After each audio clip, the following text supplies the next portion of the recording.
Assalamualaikum warahmatullahi wabarakatuh dan selamat pagi semuanya. Semoga kalian selalu tetap berada di lindungan Tuhan Yang Maha Esa dan selalu menerapkan nilai-nilai Pancasila dalam kehidupan sehari-hari kalian. Dan Ibu Devi tidak lupa untuk mengingatkan kalian untuk tetap menjaga kesehatan dan terus menjaga protokol kesehatan yang sudah diterapkan oleh pemerintah negara Republik Indonesia. Dan jangan lupa beribadah. Terima kasih. Silahkan disimak untuk bab pertama kita, yaitu mengenai hakikat bangsa Indonesia. Tujuan pembelajaran. Tujuan pembelajaran, kalian dapat menjelaskan pengertian, sifat hakikat, unsur-unsur pembentuk, serta fungsi dan tujuan bangsa dan negara dengan tepat. Juga kalian dapat mengerti dan memahami faktor pemersatu dan pembentuk bangsa Indonesia. Selanjutnya yaitu apersepsi. Sebelum memulai proses pembelajaran, kita mau main tebak-tebakan dulu nih anak-anak. Ibu Devi ada tebakan nih, silakan dijawab ya. Pertanyaannya, negara apa yang dihapus satu huruf jadi benda, dihapus dua huruf jadi nama orang? Ayo jawab. Ibu Dep-Dep hitung sampai 5 detik. 1, 2, 3, 4, 5. Jawabannya adalah Amerika dan Italia. Baiklah, untuk materi subbab yang akan dibahas, kita akan membahas mengenai yang pertama, hakikat bangsa, kedua, unsur-unsur terbentuknya bangsa, ketiga, asal mula terjadinya bangsa, dan yang keempat, bangsa Indonesia dan bangsa di dunia.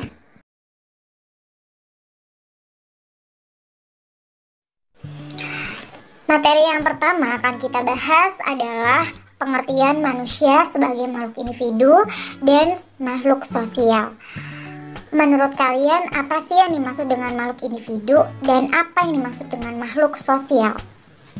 Tentu kalian udah terbiasa ya dengan makhluk sosial, dimana kalau pengertian untuk makhluk sosial adalah manusia itu nggak bisa hidup sendiri, tapi manusia itu butuh bantuan orang lain. Dimana butuh bantuan orang lain dalam contoh nih, misalnya adalah penjual dan pembeli. Pembeli membutuhkan penjual untuk membeli apa yang mereka butuhkan sesuai dengan keinginannya. Sedangkan penjual membutuhkan pembeli untuk membeli barang dagangannya dan mendapatkan upah atau bayaran dari apa yang dia jual. Itulah mengapa manusia disebut makhluk sosial. Mereka tuh saling membutuhkan satu sama lain, antara orang kaya dan orang miskin. Mereka juga saling membutuhkan. Antara guru dan siswa, mereka saling membutuhkan. Siswa membutuhkan apa yang ingin mereka dapatkan, guru membutuhkan siswa untuk mereka ajarkan. Nah, kemudian yang kedua adalah makhluk individu. Sebagai makhluk individu, manusia itu punya privasi. Nah, privasi inilah yang mereka inginkan untuk tidak diganggu-gugat oleh orang lain. Seperti contohnya, pada saat kalian dewasa, kalian sudah tidak lagi dimandikan oleh orang tua kalian. Pada saat kalian dewasa, kalian tentu butuh privasi dalam hal mengontrol apa yang kalian punya. Misalnya kalian mempunyai handphone, tentunya kalian akan menaruh handphone kalian dengan hati-hati, bahkan kalian taruh password atau setting password di HP kalian agar tidak ada yang mengubah atau melihat isi handphone kalian. Itu adalah salah satu bentuk dari pengertian makhluk individu. Di mana makhluk individu itu perlu kalian ketahui bahwa mereka itu unik. Mereka itu punya perbedaan satu sama lain. Kalian tidak bisa memaksakan misalnya si A atau si B untuk menuruti apa yang kalian inginkan. Mereka bebas untuk memilih apa yang mereka inginkan dan mereka lakukan. Jadi tidak bisa dipaksakan. Karena setiap manusia itu punya hak untuk memilih dan dipilih. Punya hak untuk melakukan apa yang mereka inginkan. Bebas. Tetapi karena mereka tinggal di sebuah negara, kebebasan itu tidak sepenuhnya bebas. Tetapi ada aturan-aturan yang berlaku yang membatasi kebebasan tersebut, di mana aturan-aturan tersebut untuk menjaga manusia itu sendiri agar tidak terjerumus pada perilaku-perilaku yang bertentangan dengan hukum. Selanjutnya, istilah kata bangsa. Bangsa merupakan terjemahan dari kata nation yang berasal dari bahasa Inggris. Untuk bahasa Latinnya adalah natio, artinya sesuatu telah lahir. Telah lahir dari mana ya? Ya, telah lahir dari keturunan. Menurut kalian, hakikat bangsa dan negara apakah sama? Tentu jawabannya adalah berbeda. Kenapa?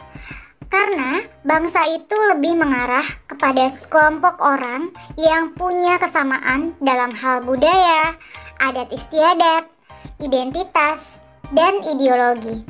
Sedangkan untuk negara ada wadah organisasi yang digunakan dalam melayani dan menampung bangsa-bangsa di dalamnya. Jadi di dalam negara itu tentu ada beberapa bangsa ya. Jadi bukan hanya satu bangsa saja yang ada di dalam satu negara, tetapi juga banyak bangsa-bangsa lainnya. Seperti kalau kalian lihat di negara Indonesia itu banyak sekali bangsa-bangsa dari luar. Jadi bukan bangsa Indonesia saja, tapi ada bangsa Amerika, bangsa Spanyol, bangsa Portugis, dan bangsa lainnya seperti bangsa Melayu juga, begitu. Selanjutnya, hakikat bangsa. Bangsa adalah, berdasarkan kesimpulan dari 3 para ahli ini, Ernest Renan, Otto Bayer, dan Hans Kohn, bangsa itu diartikan sebagai sebuah sekelompok orang yang memiliki kehendak untuk bersatu, yang memiliki persatuan senasib dan tinggal di wilayah tertentu, beberapa budaya yang sama, mitos leluhur bersama. Itulah berdasarkan 3 para ahli ini apabila disimpulkan. Selanjutnya kita akan lihat 3 pengertian dari 3 para ahli. Di antaranya Ernest Renan. Kata Ernest Renan, bangsa itu adalah suatu jiwa atau suatu akal yang terjadi dari 2 hal, yaitu rakyat yang harus bersama-sama menjalankan suatu riwayat dan rakyat yang harus kemudian mempunyai kemauan atau keinginan hidup untuk menjadi satu. Itu berdasarkan Ernest Renan. Sedangkan untuk Otto Bayer, kata Otto Bayer ini bangsa adalah sekelompok manusia yang mempunyai kesamaan karakter. Nah, karakter ini tumbuh karena adanya kesamaan nasib. Sedangkan untuk F. Rezel, bangsa terbentuk karena adanya hasrat bersatu. Hasrat itu timbul karena adanya rasa kesatuan antara manusia dan tempat tinggalnya, yang bisa disebut dengan paham geopolitik. Dan selanjutnya kita akan membahas mengenai asal mula terjadinya bangsa. Banyak sekali pendapat mengenai asal mula bangsa Indonesia. Pendapat itu didasari dari berbagai macam, seperti dari persebaran bahasa, artefak, baik logam, tulang, dan benda-benda rumah tangga, atau fosil-fosil manusia purbanya. Untuk membahas mengenai bangsa secara detail, berarti kita juga akan belajar mengenal sejarah nenek moyang bangsa Indonesia dari berbagai teori yang ada. Nah, teori apa saja sih yang dimaksud? Teori yang dimaksud itu diantaranya ada 3 teori yang Ibu Devi bahas, yaitu pertama teori kebudayaan Austronesia. Nanti kalian akan cari sendiri sumbernya dari mana. Kemudian teori linguistik, dan yang ketiga adalah teori genetika. Nah, silakan kalian cari pengertian dari 3 teori ini. Selanjutnya, unsur-unsur terbentuknya bangsa. Mana bangsa itu nggak mungkin terbentuk kalau misalnya tidak ada unsur-unsur. Nah, kayak Indonesia, unsur-unsur terbentuknya bangsa Indonesia itu tentu banyak sekali unsur-unsurnya. Nah, nanti akan kita bahas secara mendalam. Selanjutnya, unsur-unsur terbentuknya bangsa. Unsur-unsur terbentuknya bangsa itu diantaranya kesamaan keturunan, kedua wilayah, ketiga bahasa, keempat adat istiadat, kemudian kesamaan politik, perasaan, ras, agama, persamaan sejarah, dan persamaan cita-cita. Silakan disimak terlebih dahulu video yang akan diputar ini. Or a nation which has suffered from colonialism for 3 centuries and a half. It's not a short time, 350 years about.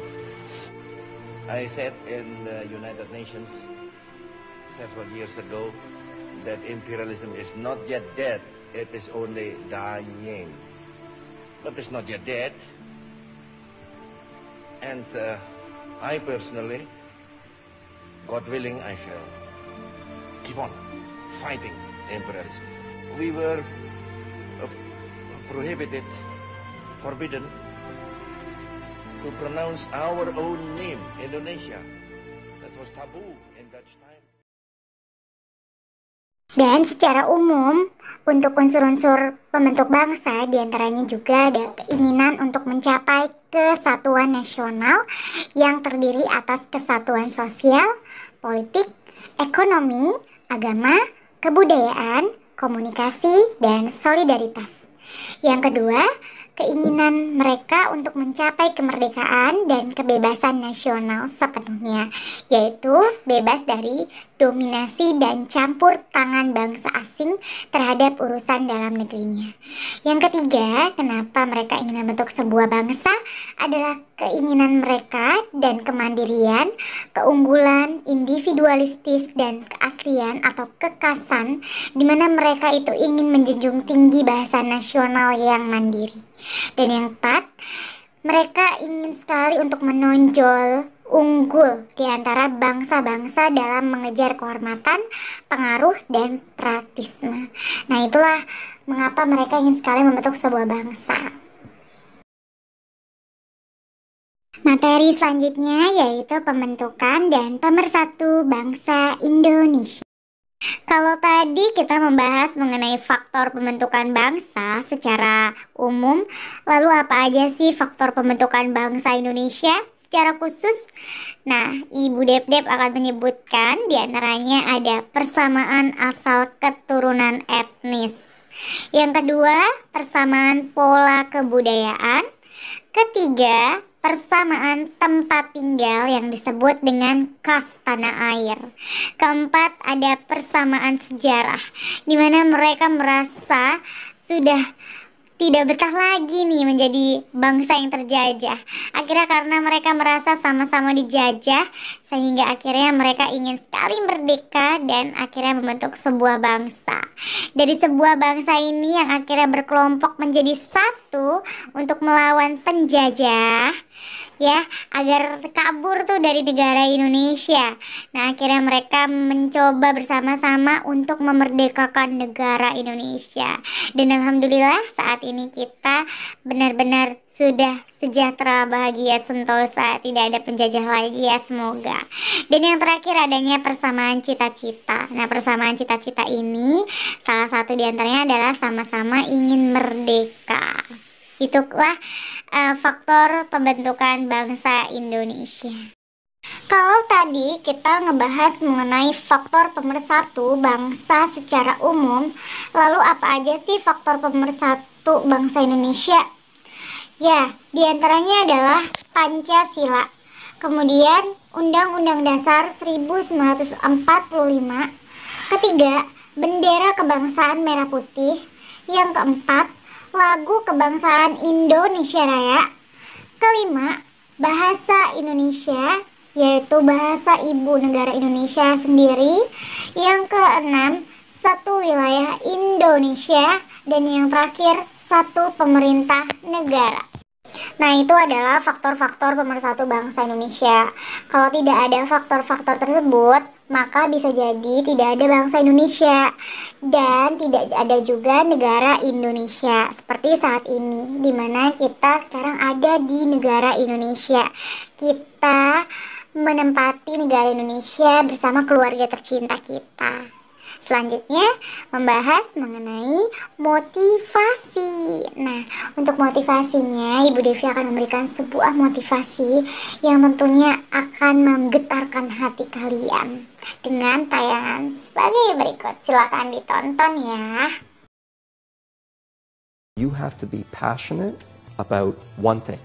Be great at one thing.